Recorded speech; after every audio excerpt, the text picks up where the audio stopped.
आप तालियां बजाकर सहभागी बने। अब मैं बिना किसी इंतजार के हमारे यशस्वी मुख्यमंत्री डॉक्टर मोहन यादव जी को बुला रहा हूं। आप दोनों हाथ ऊपर उठाकर तालियां बजाकर मोहन जी का स्वागत करें, अभिनंदन करें। आ जाओ भैया, सब बैठ जाओ, यहाँ से हट जाओ। हाँ माइक चलो।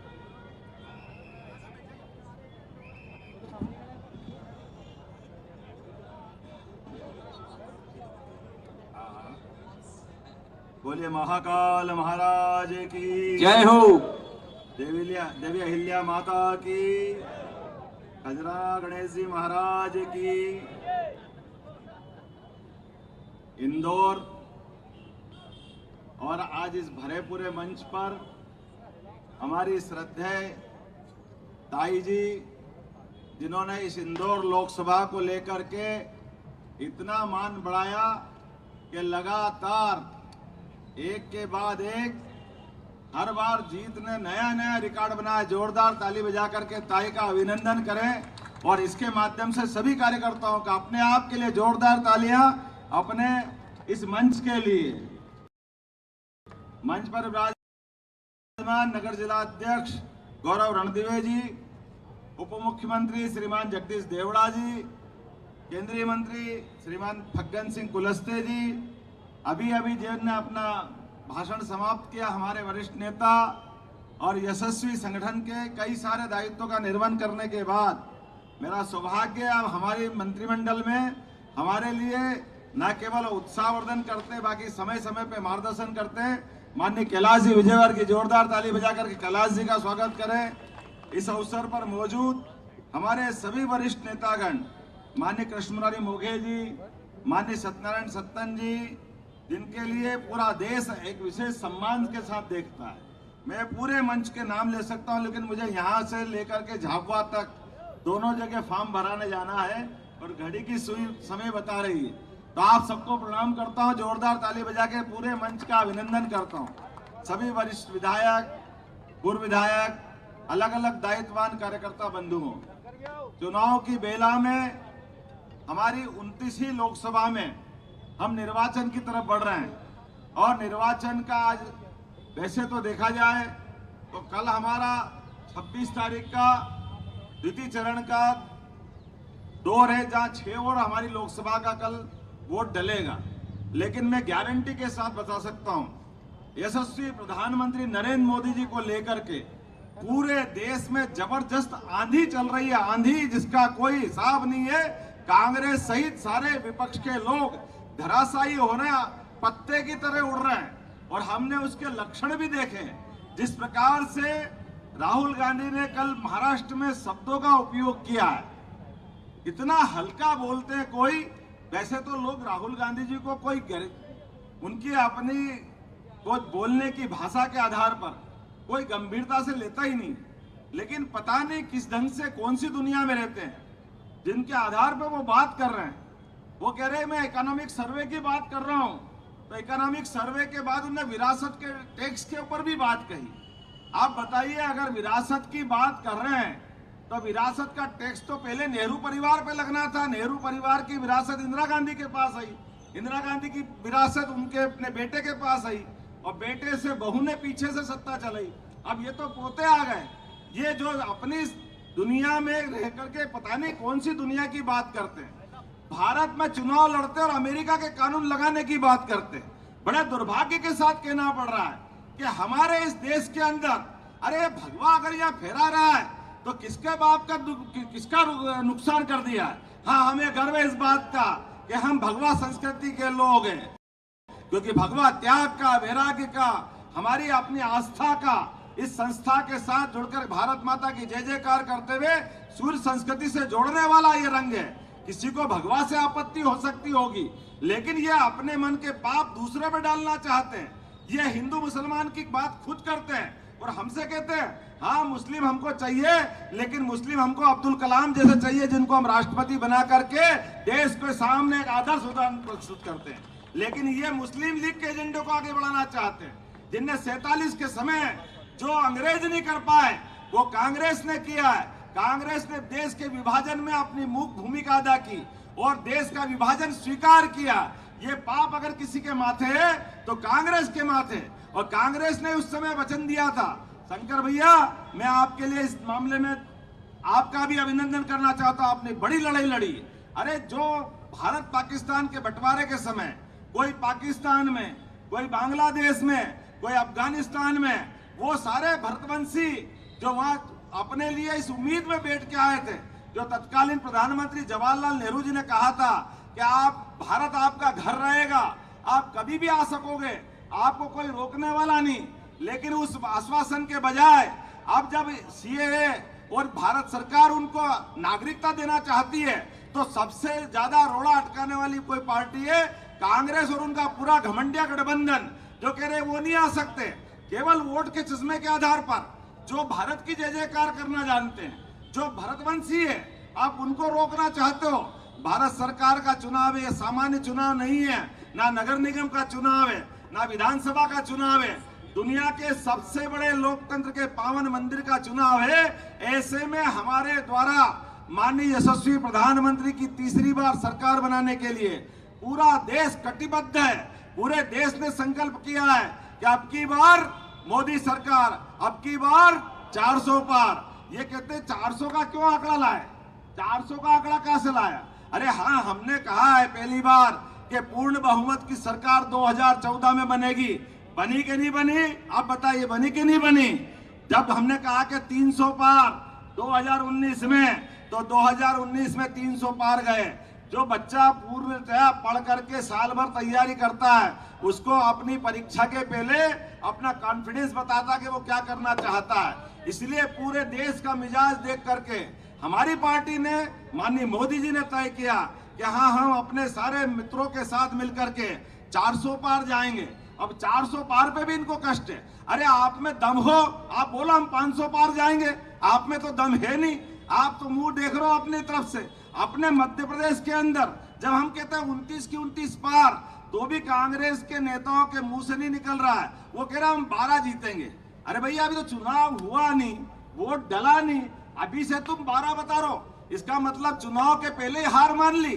तो चुनाव के पहले जो हार मान लेता है वो खेलने लायक नहीं रहता है। मैं आज के इस अवसर पर खास करके इस बात की भी निंदा करता हूं, इंदौर के लोगों का अपमान कांग्रेस के लोगों ने किया है। इंदौर बर्दाश्त नहीं करेगा। कल जो अपमान हुआ इंदौर का, कि ये अपनी सफाई के मामले में 7वीं बार जो पुरस्कार मिला, जोरदार ताली बजाओ मोदी जी के लिए, जिनने इतना बड़ा स्वच्छता अभियान का सर्वेक्षण चालू किया। और उस आधार पर पूरे देश में इंदौर को मान मिला, सम्मान मिला। इंदौर के नागरिकों ने जो सीखा है, ले दुर्भाग्य के साथ बोलना पड़ रहा है कि इंदौर के लोगों का अपमान करने का काम करके आप चाहोगे चुनाव जीत जाओगे। इंदौर तो इंदौर, पूरे प्रदेश और पूरा देश आपकी इस बात से नाराज है। मैं उम्मीद करता हूं, जिस प्रकार से इंदौर की गौरवशाली परंपरा है, आज हमारा नॉमिनेशन का दिन है, आज नामांकन का दिन है, आज हम कदम बढ़ा रहे हैं विजय यात्रा की ओर। और हर एक कार्यकर्ता अपने अपने स्तर पर जो जहां है, जिस जगह से लगातार अपने पुराने रिकॉर्ड को तोड़ते हुए, और माननीय प्रधानमंत्री जी ने तो खास बात कही है, हर एक व्यक्ति अपने स्तर पर मतदान केंद्र के लिए, हमारे अपने मतदान केंद्र का पुराना रिकॉर्ड तोड़ करके नए रिकॉर्ड के लिए आगे बढ़ेगा। तो हम सब तैयार हैं। हाथ उठाओ, मुट्ठी बांधो और भगवान राम की जय जयकार करते हुए संकल्प करो कि हम और आप मिलकर के इंदौर की जीत का रिकॉर्ड तोड़ेंगे। बोलो, सब तैयार है? सब आ जाओ भैया। तो हम सब मिलकर के संकल्प करें, जय जय सिया राम, जय जय सिया राम। बोलो भारत माता की, लोक माता अहिल्याबाई की। बहुत बहुत धन्यवाद। भारत माता की जय। अब आदरणीय ताई जी, माननीय शंकर ललवानी जी को दही और शक्कर खिला के शुभ कार्य से पहले, और मैं सभी कार्यकर्ताओं से आग्रह करूंगा कि अब हमारे सभी वरिष्ठ नेतृत्व रथ पे चढ़ेगा। हम सभी कार्यकर्ता यहां से लेकर कलेक्टर ऑफिस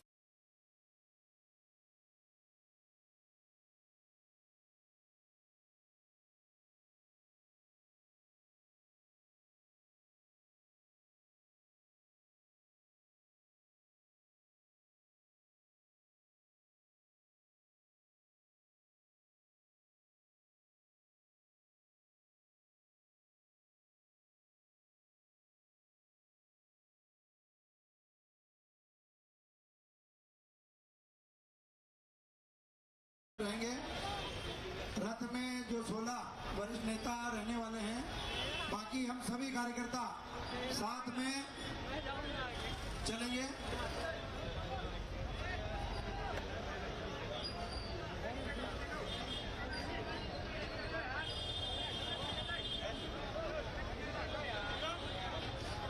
बोलिए भारत माता की। माननीय मुख्यमंत्री जी, हम सबके बीच में से रथ की ओर प्रस्थान करते हुए हम सभी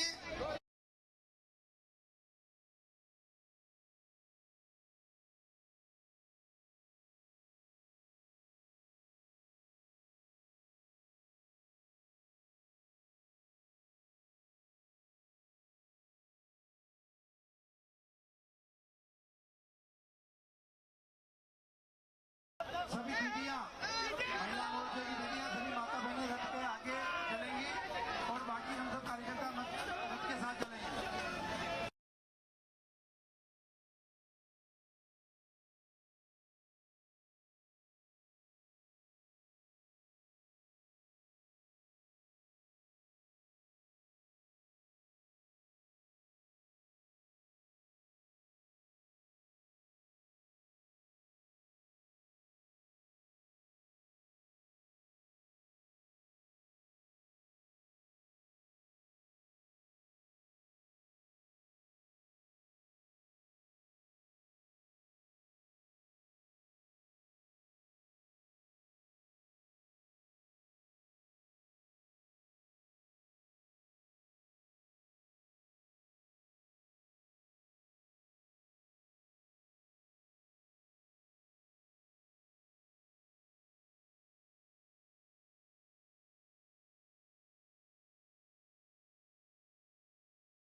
साथ साथ भारत 1970-71 निर्माण करनी, देश के दुश्मनों एवं आतंकवादी के खिलाफ सर्जिकल स्ट्राइक जैसे अनेक ऐतिहासिक फैसलों से माननीय प्रधानमंत्री नरेंद्र मोदी जी की सरकार ने प्रत्येक राष्ट्रभक्ति का मस्तक गर्व से ऊंचा किया है।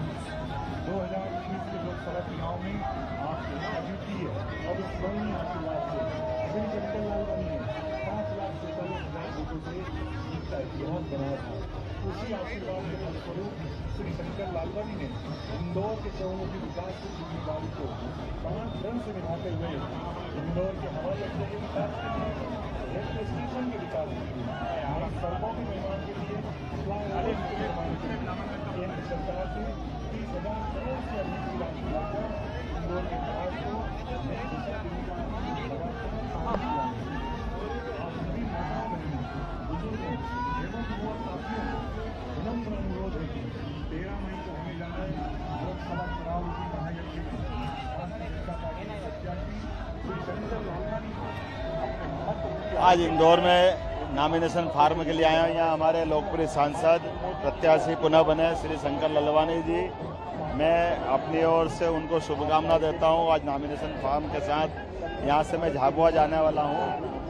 रतलाम झाबुआ सीट का भी नॉमिनेशन का फॉर्म भरा जाएगा। इस प्रकार से उत्साह उमंग दिखाई दे रहा है इंदौर की जनता का। इस तपती गर्मी के बीच भी जो पारा चढ़ा राजनीतिक रूप से, वो निश्चित रूप से भाजपा के लिए पॉजिटिव है। आज मध्य प्रदेश की धरती पर इंदौर एक नया रिकॉर्ड बनाने की तरफ बढ़ रहा है। इस अवसर पर हमारे वरिष्ठ नेता माननीय कैलाश विजयवर्गीय जी, हमारे वरिष्ठ नेता तुलसी सिलावट जी, यहाँ के जिलाध्यक्ष गौरव रणदीवे जी, ग्रामीण जिलाध्यक्ष चिंटू वर्मा जी और सभी मित्रों के साथ, सभी विधायकों के साथ, सभी वरिष्ठ नेताओं के साथ हमारी ताई सुमित्रा ताई जी ने लंबे समय तक यहाँ रिकॉर्ड बनाया। महापौर हमारा पुष्यमित्र भार्गव जी सहित हम सब आज फॉर्म भरने के लिए जा रहे हैं और जिस प्रकार से फॉर्म भरने का उत्साह दिख रहा, निश्चित रूप से आने वाली 13 तारीख को एक रिकॉर्ड बनेगा इंदौर में। पिछली बार 5.5 लाख से जीत हुई थी शंकर लालवानी जी की, इस बार 8 लाख का दावा कर रहे हैं। मैंने कहा कि कितने लाख का है तो मालूम नहीं, लेकिन मुझे मालूम है कि पुराना रिकॉर्ड टूटेगा, ये मैं जानता हूँ।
छोड़ो गेट छोड़ो